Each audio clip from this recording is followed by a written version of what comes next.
ઓમ શ્રી ગણેશાય નમઃ. જય શ્રી કૃષ્ણ મિત્રો. આજે આપણે શિવ મહાપુરાણ શિવ પાર્વતી સંવાદ સાંભળીશું. શિવ ચર્ચા, શિવ કથા કહેવાય છે આને. જે લોકો ભગવાન શિવની કથા સાંભળે છે તેના ઉપર ભગવાન શિવ અને મા પાર્વતી તેની કૃપા દ્રષ્ટિ વરસાવે છે. મિત્રો, શિવજીના નામનો કેટલો મહિમા છે, શિવજીની કથાનો કેટલો મહિમા છે એ તો તમને આ કથા સાંભળવા બાદ જ ખબર પડશે. માટે અંત સુધી વિડીયો સાંભળજો. વિડીયો સારો લાગે તો લાઈક અને શેર જરૂર કરજો. આ ચેનલને સબસ્ક્રાઇબ જરૂર કરી દેજો. શિવજીની કથાઓ જો રોજ સાંભળવામાં આવે તો બહુ ઉત્તમ છે, અને જો આપણે રોજ ન સાંભળી શકીએ તો સોમવાર છે, શ્રાવણ માસ છે અને અન્ય વાર તહેવારે પણ તમે આ કથા સાંભળો તો ભગવાન શિવ ખૂબ જ પ્રસન્ન થાય છે. જો તમે આ કથા સાંભળી રહ્યા છો ને તો તમે ખૂબ જ ભાગ્યશાળી છો. જે આજે તમને હું શિવ ચર્ચા જે છે, સાચી કથા છે, એ સાંભળવાનું સૌભાગ્ય તમને પ્રાપ્ત થયું છે. આજે હું એક એવી શિવ ચર્ચાની કથા કહેવા જઈ રહી છું જેને સાંભળી તમે પણ ભાવ વિભોર થઈ જશો અને શિવજીની કૃપાથી તમારી સમસ્ત મનોકામના પૂરી થશે. અને કોમેન્ટ બોક્સમાં મિત્રો ઓમ નમઃ શિવાય જરૂર લખી દેજો. જય શિવશંકર, હર હર મહાદેવ, શિવ શક્તિની જય. એકવાર એક નગરમાં શિવ ચર્ચાનો કાર્યક્રમ રાખવામાં આવ્યો. બધી જ તૈયારીઓ કરવામાં આવી. બધા ગુરુ ભાઈ બહેનો શિવ સત્સંગ કરવા માટે ભેગા થયા. કાર્યક્રમ શરૂ થયો, પણ અમુક દુષ્ટ લોકોએ ચર્ચામાં વિઘ્ન નાખવા માટે તેના મૂંગા પશુઓને શિવ ચર્ચાના પંડાલમાં છોડી દીધા. જાનવરોના પંડાલમાં ઘૂસવાથી ત્યાં ભાગદોડ મચવાની જ હતી કે શિવજીની કૃપા થઈ અને બધા જ જાનવરો પંડાલના ચારેય બાજુ શાંત થઈને ઊભા રહી ગયા. જાણે કે બધા જ ભક્તોની રક્ષા કરવા માટે સુરક્ષાનો ઘેરો બનાવીને ઊભા હોય એ પશુ એવી રીતે ઊભા રહી ગયા.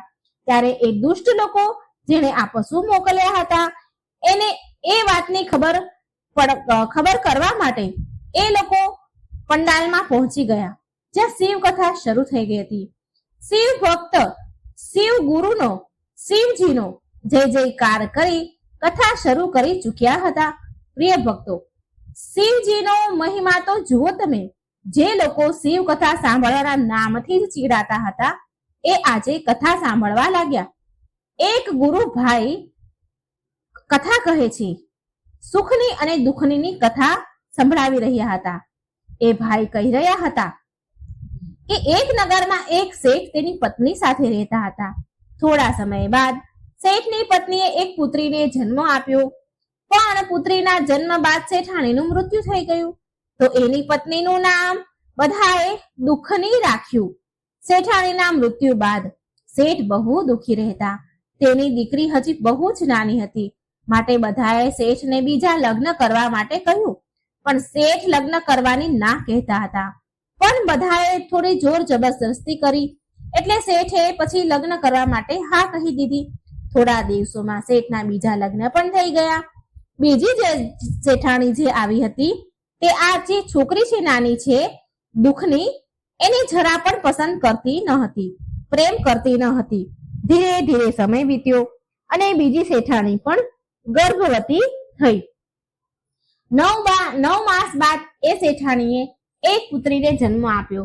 તો બધા જ આ પુત્રીના જન્મથી ખુશ હતા, માટે બધાએ તેનું નામ સુખની રાખ્યું. ધીરે ધીરે બંને દીકરીઓ મોટી થવા લાગી. દુઃખની હંમેશા ભગવાન શિવની પૂજા કરતી, શિવ કથા સાંભળતી.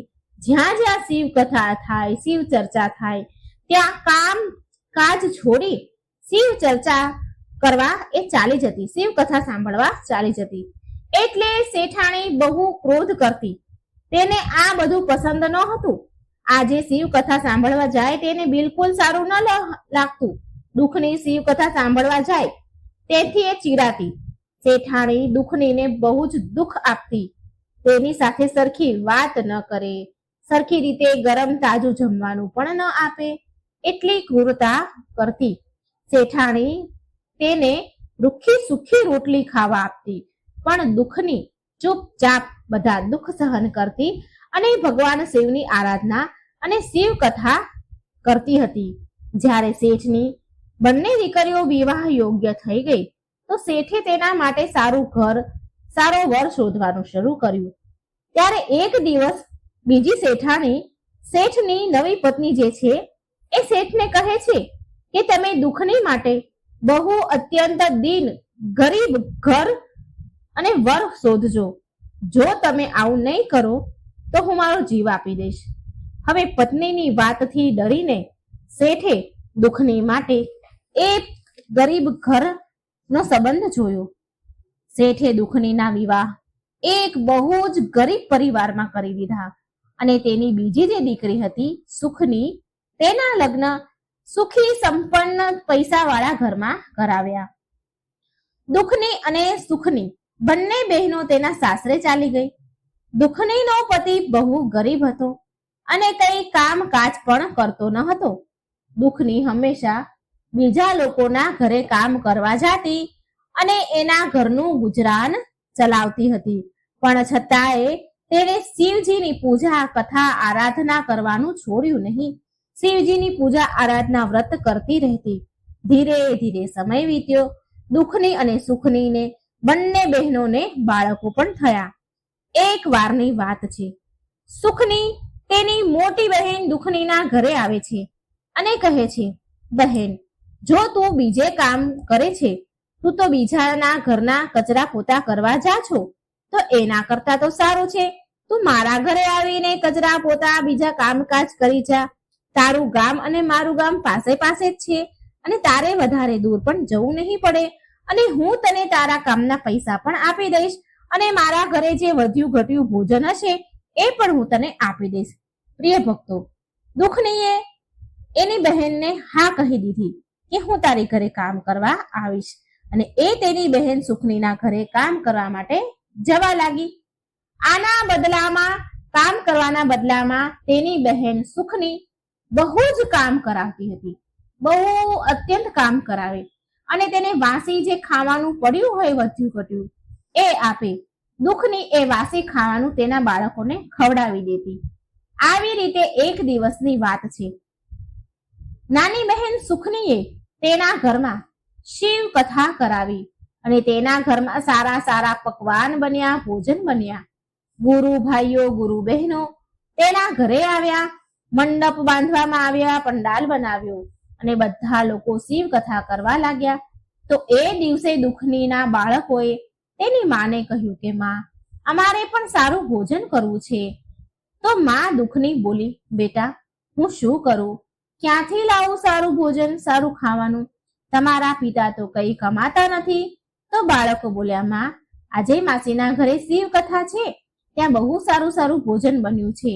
એટલે દુઃખની તેની બહેન સુખનીના ઘરે ગઈ અને તેની બહેનને કહ્યું કે બહેન, આજે તો તારા ઘરે શિવ કથા છે, તે મને ન બોલાવી. કેમ ન બોલાવી? પણ છતાંય હું બોલાવ્યા વિના જ આવી ગઈ. આમ સાંભળીને સુખની બોલી કે જો તું આવી જ ગઈ છે ને તો એક ખૂણામાં જઈને બેસી જા, વધારે આમ તેમ ફરતી નહીં ને બોલ બોલ કરતી નહીં. શિવ કથા સાંભળી ઘરે ચાલી જજે. હવે વિચારી દુઃખની એક ખૂણામાં જઈને ભગવાન શિવની કથા, શિવ ચર્ચા સાંભળવા લાગી. પૂરા પ્રેમ ભાવથી, મનથી, શ્રદ્ધાથી કથા સાંભળે છે. અને જ્યારે એનો વારો આવ્યો શિવ કથા કહેવાનો, તો તેણે ભગવાન શિવને પ્રણામ કર્યા અને શિવ ચર્ચા શરૂ કરી. થોડા ભજન ગાયા, કીર્તન કર્યા અને આમ બહુ સારી રીતે શિવ કથા પૂરી થઈ. અંતમાં સુખનીએ બધાને જ પ્રસાદ આપ્યો, પણ તેની મોટી બહેન દુઃખનીને તેને પ્રસાદ ન આપ્યો. આ બધું જોઈ દુઃખનીને બહુ જ દુઃખ થયું, ઘણું દુઃખ થયું અને બોલી કે બહેન, તારા ઘરે આજે શિવ કથા છે, આજે કઈ નહીં તો કમસે કમ શિવજીનો પ્રસાદ આપી દે, કમસે કમ પ્રસાદ તો દઈ દે. મને આજે તાજું ખાવાનું થોડું આપી દે ને, મારા બાળકો ભૂખ્યા છે, મારા બાળકો બહુ દુઃખી છે. તો સુખનીએ તેની મોટી બહેન દુઃખનીને બહુ જ ખરું ખોટું સંભળાવ્યું અને તેને ઘરેથી નીકાળી દીધી. તો દુઃખની બિચારી રડતા રડતા તેના ઘરે પાછી આવી.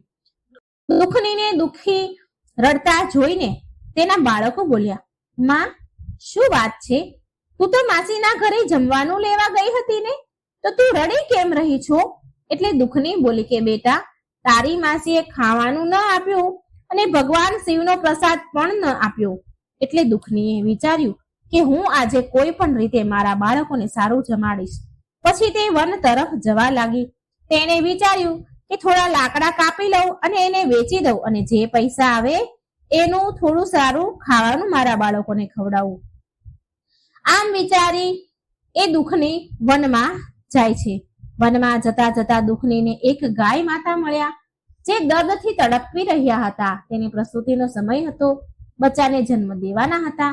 તો ગાય માતાએ દુઃખનીને જોઈને કહ્યું, બેટા, જરા મારી મદદ કરને, મને બહુ જ પીડા થઈ રહી છે, મારા પેટ પર જરા હાથ ફેરવી દે.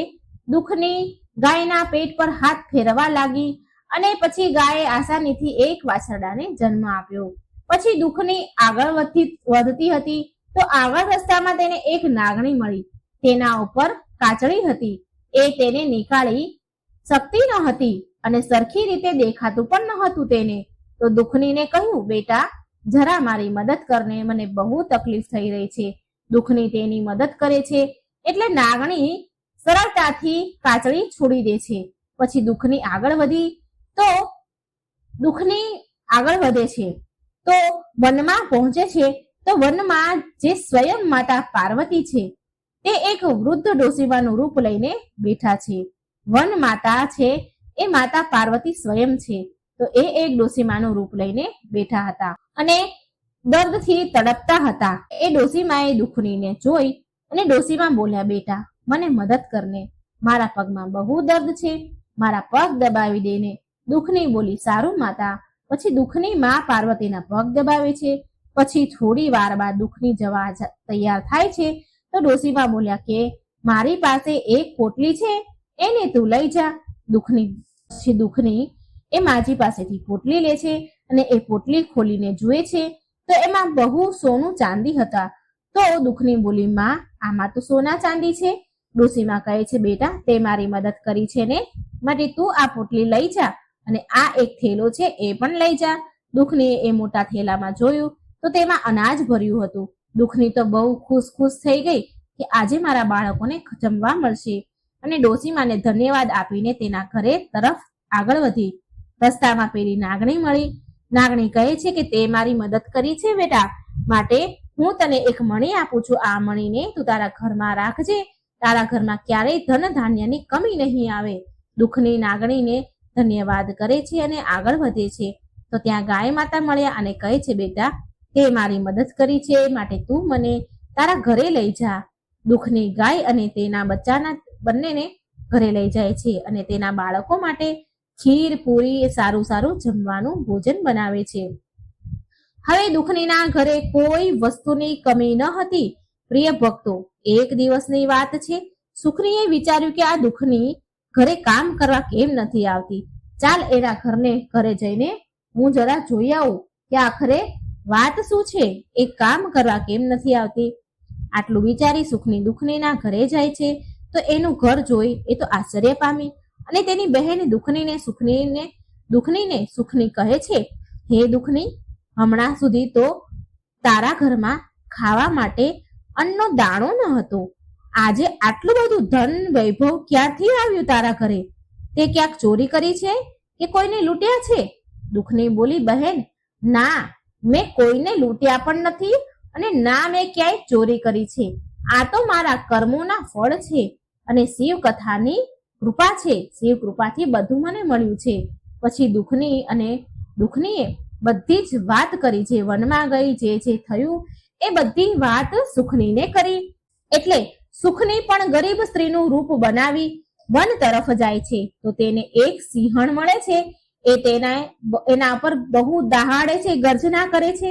સુખની ડરી જાય છે અને આગળ વધે છે. આગળ એ જ નાગણી સુખનીને મળે છે. એટલે નાગણી તેને જોઈને ક્રોધમાં ફૂફાડા મારે છે. સુખની ફરી ડરી જાય છે અને ભાગે છે. આગળ તેને એ ડોશીમાં મળે છે, જે વન માતા છે, જે માતા પાર્વતી છે. એ મળ્યા અને બોલ્યા, મારી રજા વિના અહીં આ વનમાં તું કેમ આવી છો? તે આ વનમાં કેમ પ્રવેશ કર્યો? તારા માટે આ વનમાં પ્રવેશ વર્જિત છે. આ ભગવાન શિવનું પવિત્ર વન છે અને એ સુખનીને દંડા મારવા લાગ્યા માજી. સુખની ભાગતા ભાગતા એના ઘરે જાય છે અને સુખની જુએ છે કે તેના ઘરમાં હવે બધું જ સમાપ્ત થઈ ગયું.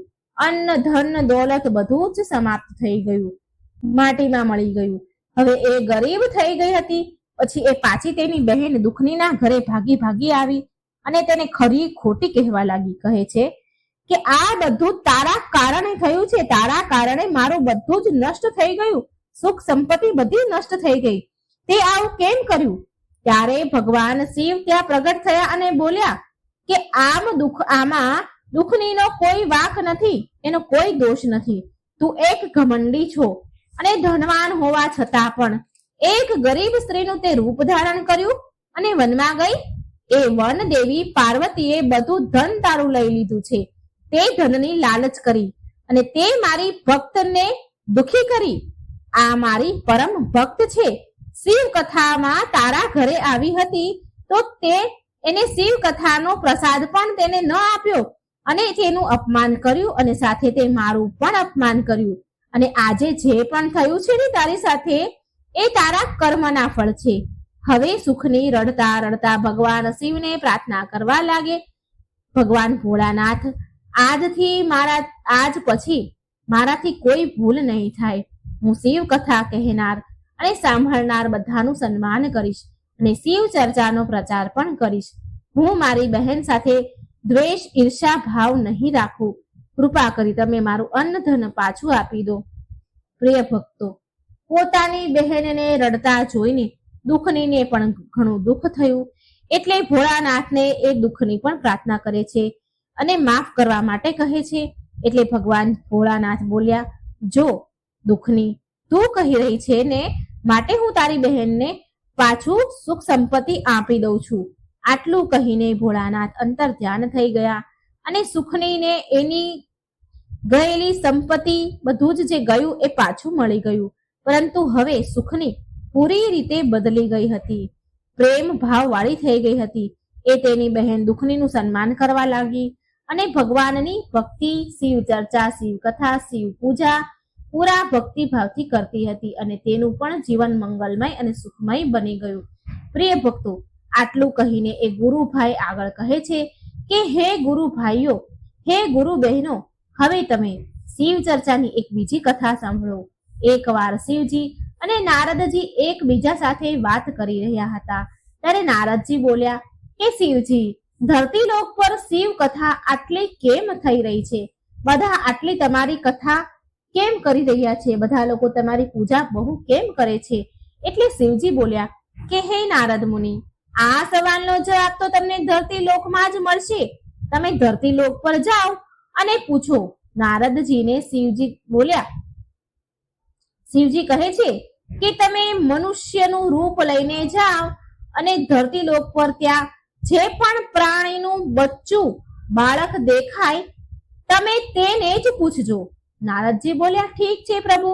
નારદજી ધરતીલોક પર માનવ રૂપ ધારણ કરીને આવ્યા અને સૌથી પહેલા તેમણે એક કાગડાના બચ્ચાને ઈંડાથી બહાર નીકળતું જોયું. નારદજી કાગડાના બચ્ચા પાસે જાય છે અને તેના કાનમાં પૂછ્યું કે હે કાગડાના બચ્ચા, ધરતીલોક પર શિવ ચર્ચા આટલી બધી કેમ થઈ રહી છે? આટલું પૂછતા જ કાગડાનું બચ્ચું મરી ગયું. નારદજી બહુ દુઃખી થયા. એટલે એ શિવજી પાસે આવી ગયા અને કહે છે કે શિવજી, જેવું તમે કહ્યું હતું ને મને, મેં એવું જ કર્યું, પણ કાગડાનું બચ્ચું મરી ગયું. હવે હું કોને પૂછું? એટલે શિવજી બોલ્યા, હે નારદ મુનિ, તમને આ સવાલનો જવાબ પૃથ્વીલોક પર જ મળશે. તમે પૃથ્વીલોક પર જઈને જ પૂછો. હવે નારદજી ફરીથી મનુષ્યનું રૂપ ધારણ કરી ધરતીલોક પર આવ્યા. આ વખતે નારદજીએ કૂતરાના બચ્ચાને જન્મ લેતા જોયું. એટલે એ જે કૂતરાનું બચ્ચું હતું, ગલુડિયું હતું, તેની પાસે જઈને કાનમાં પૂછ્યું કે શિવ ચર્ચા આટલી કેમ થાય છે? શિવજી ધરતીલોક પર આટલા પ્રસિદ્ધ કેમ છે? આટલું પૂછતા જ કૂતરાનું બચ્ચું પણ મરી ગયું. આ જોઈ નારદજી બહુ દુઃખી અને નિરાશ થઈ ગયા. હવે પાછા શિવજી પાસે આવ્યા અને ફરી તેમણે પૂછ્યું કે હે શિવજી, તમે જેવું કહ્યું મેં એવું જ કર્યું, પણ આ વખત પણ કૂતરાનું બચ્ચું મરી ગયું. હવે હું શું કરું? શિવજી ફરીથી બોલ્યા કે આ સવાલનો જવાબ તો તમારે ધરતી લોક પર જઈને જ મેળવવો પડશે. તમને જવાબ જરૂર મળશે. ત્યારે નારદજી ફરીથી એકવાર બહુ આશા સાથે ધરતી લોક પર ગયા. આ વખતે એમને એક ગાયનું વાછરડું જન્મ લેતા તેમણે જોયું. તે ગાયના વાછરડાને જોવે છે અને પૂછે છે, ગાયના વાછરડાના કાનમાં પૂછે છે કે હે ગાયના વાછરડા, ધરતી પર શિવ ચર્ચા, શિવ કથાઓ આટલી કેમ થાય છે? ધરતી પર શિવ આટલા પ્રસિદ્ધ કેમ છે? કેમ આટલા બધા પૂજાય છે? તો એ ગાયનું બચ્ચું પણ મરી ગયું, એ જ ક્ષણે પણ મરી ગયું. નારદજી તો બહુ નિરાશ થઈ ગયા અને વિચાર કરવા લાગ્યા કે હું જેને પણ પૂછું છું કે શિવ ચર્ચા આટલી કેમ થાય છે, શિવજીની પૂજા આટલી કેમ થાય છે, તો બધા જ મરી જાય છે. હવે હું આ સવાલનો જવાબ શિવજીને જ પૂછીશ. હવે નારદજી શિવજી પાસે આવ્યા અને બોલ્યા, હે શિવજી, હવે આ સવાલનો જવાબ તો તમારે મને આપવો જ પડશે. નારદજી બોલ્યા, પ્રભુ, હું જેને પણ પૂછું છું તે પ્રશ્ન સાંભળીને જ મરી જાય છે. હવે આ સવાલનો જવાબ તમારે જ આપવો પડશે. શિવજી બોલ્યા, હે નારદજી, આ વખતે તમારે નિરાશ નહીં થવું પડે. ફરી ધરતી લોક પર જાઓ અને ત્યાં જ તમને આનો જવાબ મળશે.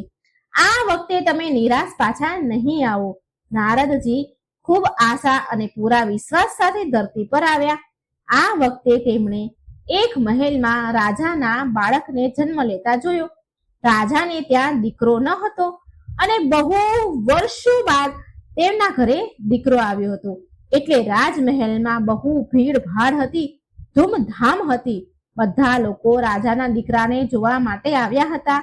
રાજાના દરવાજે સૈનિકો પહેરો ભરી રહ્યા હતા. એટલે નારદજી એક સાધુનું રૂપ ધારણ કરીને રાજાના મહેલ પાસે પહોંચ્યા અને દરવાજે આવ્યા. નારદજી જે સાધુના રૂપમાં હતા એ સૈનિકોને પૂછે છે કે હે સૈનિકો, રાજમહેલમાં આટલી ભીડ કેમ છે? સૈનિકો બોલ્યા, હે મહાત્મા, રાજાને પુત્ર બહુ વર્ષો બાદ થયો છે, માટે આટલી ભીડ છે. પ્રજા એના દર્શન કરવા આવી છે. સાધુ બોલ્યા, શું હું પણ રાજાના દીકરાને જોઈ શકું છું?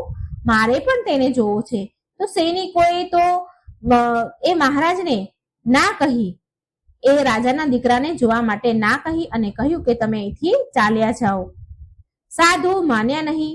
નારદ બનેલા સાધુ માન્યા નહીં અને ત્યાં જ ઉભા રહી ગયા. જીત કરવા લાગ્યા. સૈનિકોએ રાજાને બોલાવ્યા. મહારાજ, આપણા દરબારમાં એક સાધુ આવ્યા છે અને રાજકુમારને જોવા માટે જીત કરે છે. રાજા જલ્દી દરવાજે આવ્યા અને સાધુને વાત કહે છે. સાધુ બોલ્યા, નારદજી કહે છે, હે રાજન, મારે તમારા દીકરાને જોવો છે. આ સાંભળી રાજા માની ગયા. તેના દીકરાને જોવા માટે અનુમતિ આપી. જ્યારે રાજા અને સાધુની સાથે બાળક હતો ત્યાં રૂમમાં ગયા. રાજા અને નારદજી બનેલા સાધુ બાળક હતો એ રૂમમાં ગયા. ત્યારે નારદ બનેલા સાધુ કહે છે કે હે રાજન, મારે આ બાળક સાથે થોડી વાર માટે વાત કરવી છે. મને એકલા વાત કરવા દો. આ સાંભળી રાજા તો ચોંકી ગયા કે મહારાજ, આ બાળક તો હજી હમણાં જ જન્મ્યો છે, આની સાથે તમારે શું વાત કરવી છે? સાધુ બોલ્યા, હે રાજન, હું આ બાળકની શોધમાં અહીં આવ્યો છું. મારે આના કાનમાં કંઈ કહેવું છે.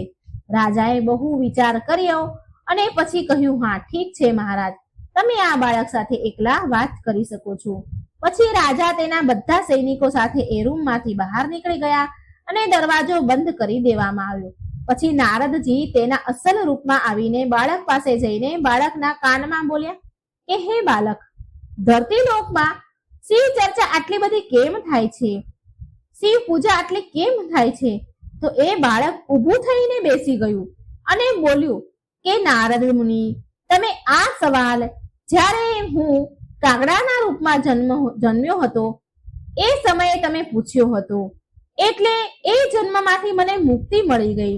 જ્યારે હું બીજી વાર કૂતરાના રૂપમાં જન્મ્યો ત્યારે પણ આ સવાલ તમે મારા કાનમાં પૂછ્યો હતો અને એ જન્મમાં પણ આ શબ્દ સાંભળી મને મુક્તિ મળી ગઈ.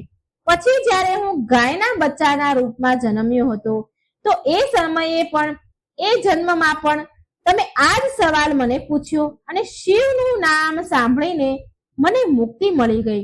3 જન્મોમાંથી મને મુક્તિ મળી બાદ મનુષ્યના રૂપમાં જન્મ મળ્યો છે. કેમ કે જન્મ થયાની સાથે તમે મારા કાનમાં શિવજીનું નામ લીધું હતું, માટે 3 જન્મમાં બહુ સરળતાથી મને મુક્તિ મળી ગઈ. માટે પૃથ્વી લોક પર શિવ ચર્ચા આટલી થાય છે. શિવજીનો મહિમા આટલો છે. આ સાંભળીને નારદજીના તો રૂવાટા ઊભા થઈ ગયા, ચોંકી ગયા અને બોલ્યા, હર હર મહાદેવ, હર હર મહાદેવ, અને બહુ ખુશી ખુશી તેમના લોક પર ચાલ્યા ગયા. તો પ્રિય ભક્તો, આ રીતે ગુરુભાઈએ તેની કથાને વિરામ આપ્યો. બધા લોકોએ શિવજીની જય જયકાર કરી અને એ દુષ્ટ મનુષ્ય જે આ કથાને પંડાલની બહાર ઊભો સાંભળી રહ્યો હતો, એનું પણ હૃદય પરિવર્તન થઈ ગયું. શિવજીની કૃપાથી તેની અંદર પણ શિવજીની ભક્તિ જાગી અને એ પણ શિવ કથામાં ભાગ લેવા લાગ્યો. પછી એ દિવસથી એને ક્યારેય કોઈને દુઃખ ન આપ્યું અને શિવ ભક્તિમાં લીન થઈ ગયો. એટલે કહેવાય છે, શિવજીની કથા, શિવ પૂજા, શિવજીની ઉપાસના, ઉપવાસ વ્યક્તિને કોઈ હાનિ નથી થવા દેતા, એને કોઈ તકલીફ નથી થવા દેતા. ઉપરથી તેને પુણ્ય ફળ મળે છે, એનું ભાગ્ય બદલાય છે, મન પવિત્ર થાય છે, કર્મ સુધરી જાય છે અને ભગવાન શિવની કૃપાથી અનંત સુખ, સંપત્તિ, ધન, ધાન્ય, સંતતિ બધું જ પ્રાપ્ત થાય છે. વ્યક્તિને અંતે શિવધામ મળે છે, મોક્ષ મળે છે. તો આટલો મહિમા છે શિવ કથાનો, શિવ ચર્ચાનો. તો મિત્રો, આ ખૂબ સુંદર કથા હતી. તમને મને લાગે છે, મને આશા છે કે તમને આ કથા જરૂર ગમી હશે. તો મિત્રો, બને એટલી કથા શેર કરજો. જો શિવ નામથી માણસનું દુઃખ દૂર થાય છે, મુક્તિ મળે છે, તો આપણને સંભળાવવાનું પણ પુણ્ય જરૂર મળશે. માટે આ કથાને બને એટલી શેર કરજો, વિડીયો લાઈક કરજો અને ચેનલને સબસ્ક્રાઇબ